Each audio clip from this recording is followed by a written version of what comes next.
YouTube, before we start anything, make sure you go like, share, and subscribe. Follow me on IG at freedom_got_fades. Hit me up in the comment section. Hit me up in my inbox. Let me know anything else y'all would like to see. And then we're going to get into this cut. Let's get it.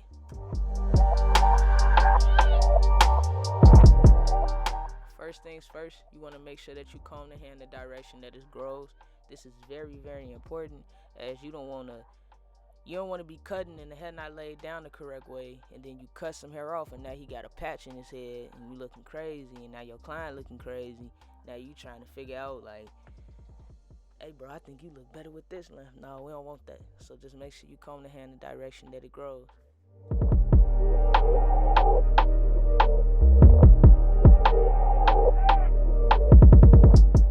Right now I'm using my number 2 detachable on my Andy ZR tools. I really use this clipper as my debulking clipper, but in my videos that I post, well, this video I'm making is at least 2 to 3 months old. So I made more videos where now I use my ZRs more as my fading clipper, but here I just use it more as a debulking clipper. I feel like it's better to use this. I ain't gonna say better, I'm gonna just say it get the job done faster versus using your Andys, your masters, or your fast feeds. So here I'm using my wall magic clips all the way closed. I don't like using my trimmers to put the line of demarcation in because sometimes it is hard to get that line out. So to keep me out in a safe zone, I'm going to use these first, then I'm going to go in with my trimmers. I'm not going to go all the way up. I'm going to just go a little bit under the line that I created so that I wouldn't cause a hard line of demarcation. Now there's the fun part. I'm taking my trimmer all the way open. After I take the trimmer all the way open, then I'm going to step into using my Babyliss Pro clipper all the way open. The difference between the two is, I believe this is a taper blade on the Babyliss Pro. I'm not sure, correct me if I'm wrong, but on my wall, it's a fade blade. So a fade blade is going to cut slightly closer than a taper blade. So now I have my 2 guard all the way open. For beginners, I would say it's best to start off using guides, setting in your guidelines so that you can see where your fade is going. Since his hair is very fine, you can barely see where I put my 3 guidelines in. But remember, we started with the clipper open, the 1 open, and then the 2. And next, I'm going to go in with my 1 guard, and we're going to attack that middle line first. For some reason, when it comes to fading, the middle line is the line that leaves the most, how can I say it? I want to say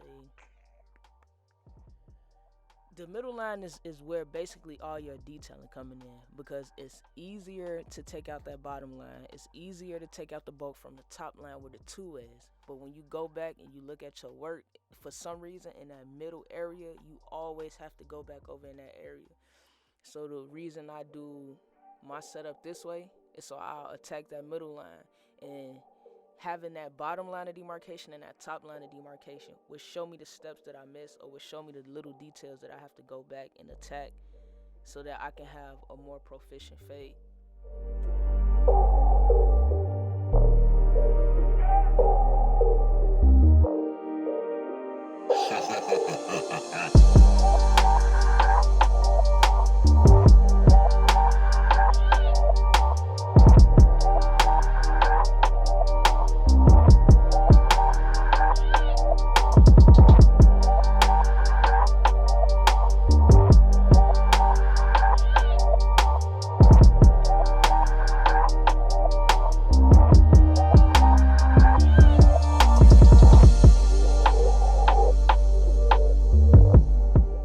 Also want to remember to put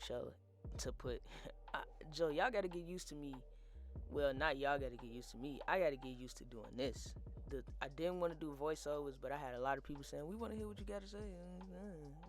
Okay, whatever. So now I'm doing this. So now y'all gonna have to bear with me getting used to this microphone, because I don't really like speaking. So, but remember to use the corner of your blades when you taking out your guidelines. When you set the guidelines in, it is okay to use the whole blade. But when it comes time to take them guidelines out, then you want to use the corner of your blade. Now here's my favorite part of the cut, clip over comb. The 18 skip tooth is my favorite detachable blade. Everybody should have this blade in their arsenal. Everybody should have what is that clipper? What am I talking about? The Andy ZR. Everybody should have a detachable clipper. I don't care who you are, where you are. If you're a barber and you don't have a detachable clipper, I don't even know how you getting through your cuts without having one. Now you can see how the 18 skip tooth is but it is like a thinning shear. So it helps, it takes out more bulk. It just saves so much time, Joe. I cannot stress how good and how bad you need this clip in your arsenal. It brings the fade together, man. And not only do it bring, what I mean by when I say it brings the cut together, so a thinning shear basically just thins the hair out. It don't take off too much bulk, but it also don't take off too little bulk, if that makes any sense. I mean, I don't even know if that just made sense. I just said something sounded good, but y'all get what I mean. It leaves the bulk that you need, and it takes out the bulk that you don't need. But so normally I would have to go in with my number 2 guard and then come back down and do all that. But the 18 skip tooth basically just saves you so much time. So much time. I kid you not.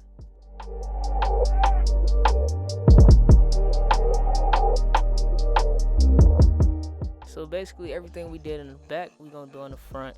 The same exact steps. A few of the steps I might have missed was when you attacking that middle line, you put the 1 guard back on, and after you use the 1 guard, you're going to use the 0 guard. So you basically going to start fading down from the middle. And then when you head back up to that last line of demarcation you put in with the 2, after the 2, you're going to put in the 1.5 guard and work your way all the way back down until you get back to the clipper close. For beginners and my students, just make sure you have your setup in place. Basically, from the moment you start, you want to envision your cut.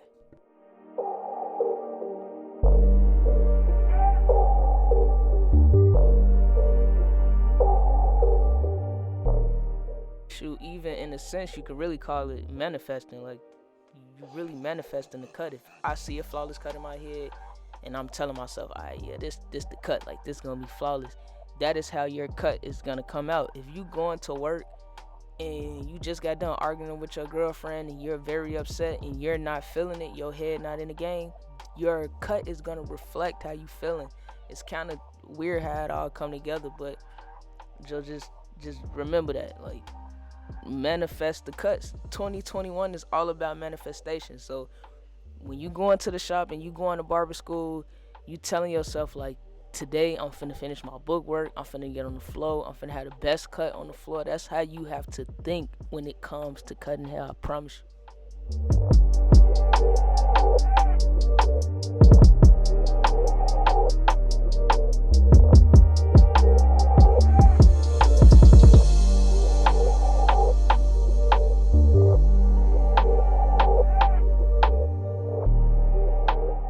Now remember, in the beginning I cut his hair down with the number 2 detachable, but now you see me cutting it down with the skip tooth. I was gonna call this 1A.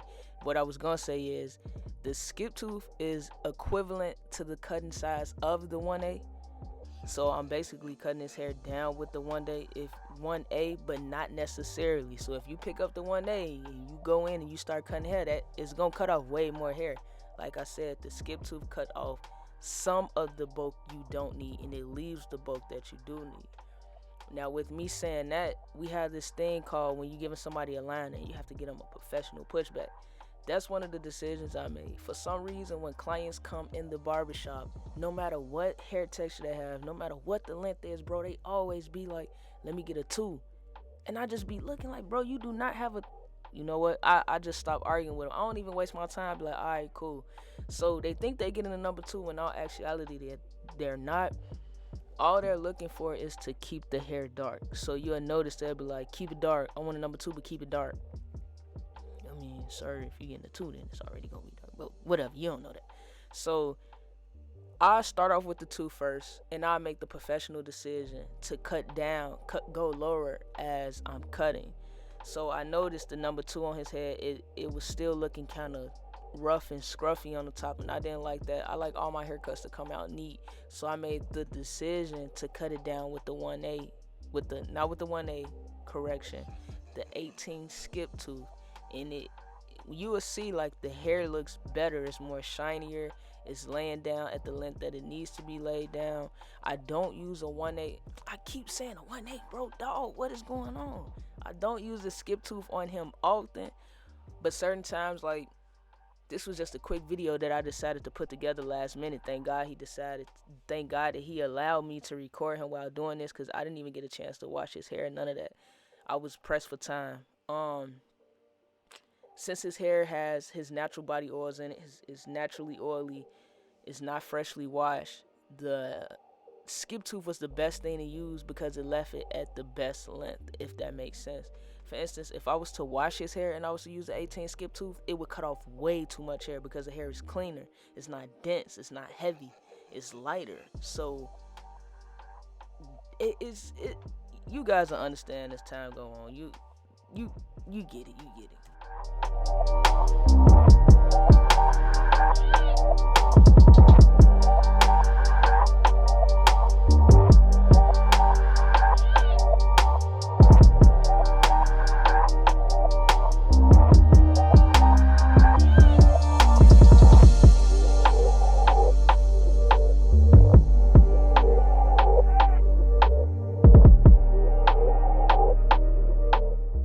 Now it's time for the favorite.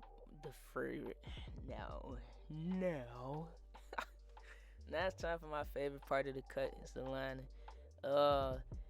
Even though this is my favorite part, this is the part I struggle with the most. Again, I'm human. Like, people see the trophies and the pictures, bro. I be struggling with these linings. I'ma just blame it on my clients, though. And I'ma say it's because half of them be having their heads in their phone, their head down. I can't blame him. At this point, you see how his head, he got his eyes closed. His head is at the level that I need it to be. Wherever I turn his head, he'll turn it.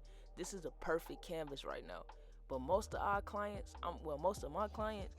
be in their phone, like just scrolling from app to app. They don't even be doing nothing. My bad, I do be looking. But y'all don't even be doing that. You got your head down half the time. So now I'm steady trying to push your head up. You pushing your head down. I can't get the lining straight. I already struggle with my lining. People don't really be knowing that, but I struggle doing my lines. Don't tell nobody. But at the end of the day, I get it together. All I ask is just, clients, keep y'all heads up. Jesus Christ, bro. Like, come on, man. Everything could go flawless if you keep your head up. So since my boy had his head up, you see, I pushed it. Boom, he left it there. He didn't push his head back down. He left it there. So the lining is coming out flawless. I start in the middle, then I go to the sides, and then once I'm done with that, I check out the front, make sure everything is aligned. Boom, at the bam, you see me doing it, checking out my mirrors. We coming to the side, and then I'ma line it up. Now, I do see some spots, some fine tuning I need to do in that fade, knowing myself, and I recorded the video. I know I'm gonna go back through and touch that up. So when it comes to my liners, I do have two different pairs of liners. I have my soft pair and my sharp pair. These are my soft pair. These are the ones I do my rough draft with. And then once I do all my enhancements and everything, I go back over everything with my sharper pair of liners.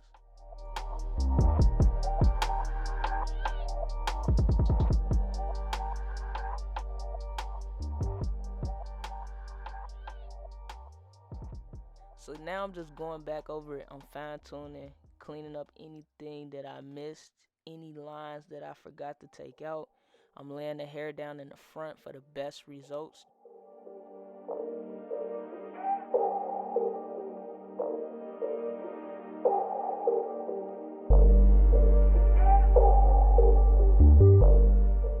It's important to lay those hair down in the front, those flyaways, because they might get home, brush their hair a certain way, put a hat on, put their sweater on, and if you don't cut away those hairs, then those hairs will just be sticking out.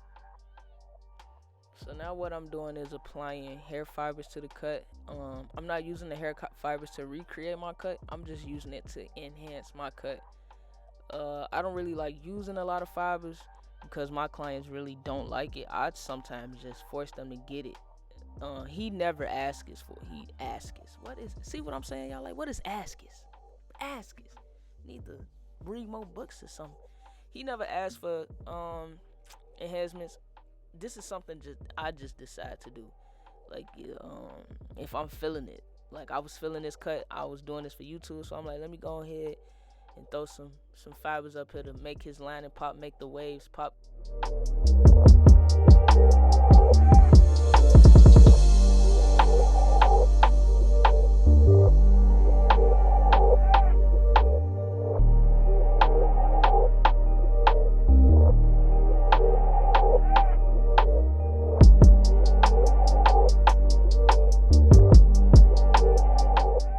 So now what I'm doing is I'm polishing my cut. My favorite barber, Smash the Legend, said every barber can cut hair, but not every barber will finish the cut. Everybody is not gonna finish your cut. Every barber you go to, not gonna take the time out to do what I'm doing. It's the little things that matter. So things like this is what bring the cut together. He might go to somebody else and look in the mirror and can't figure out, like, dang, like, why the heck it looked the same, but it's just something missing. It's things like this, like cutting away the flyaway hairs that'll polish your cut and that'll bring your cut together. That is what you call finishing a cut. And doing barber competitions, that plays a huge part. You just can't go into a competition and do the fade. You have to finish the fade. You have to make sure that it is no hair sticking out, that you basically have a 10 out of 10 across the border. YouTube, that's the cut. Right now, I'm just fine-tuning, going back over my line after I use the spritz to lay it down. Make sure you use spritz to lock it in. I don't know why a lot of barbers don't know this, but they don't. Make sure you use spritz to lock in the hair fibers. But yeah, that's it, y'all. I hope you enjoyed it. Make sure you like, comment, and subscribe. Please like, comment, and subscribe. And watch the whole video all the way through if you can. If it's any students on here watching, hit me up for anything you need. I will help you. I am not that type of barber. I don't mind helping anybody with anything. But other than that, I am out. I'm going to try to get a video back to y'all. I'm going to try to do a video at least once a week. We going to see how that go.